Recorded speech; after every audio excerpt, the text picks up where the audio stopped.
আসসালামু আলাইকুম। আমার নাম মোসাম্মদ মাইমুনা। আমার বাবার নাম তহিদুল ইসলাম। আমার মায়ের নাম মিনা আক্তার। আমার বাড়িতে সদর সাবেকুলদি 6 নম্বর ওয়ার্ড।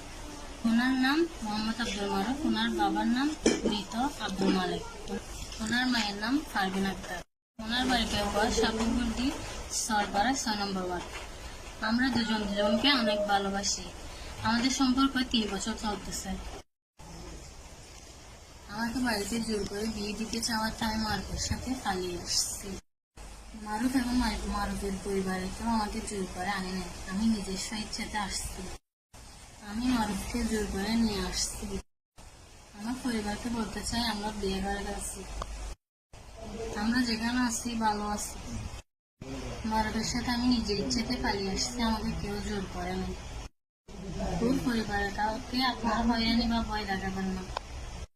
যদি ভয় দেখান তাহলে আপনাদেরকে জবাবদিহি করতে হবে। আমি মারুফকে বিয়ে করে অনেক ভালোবাসি, পারলে আমাদের জন্য দোয়া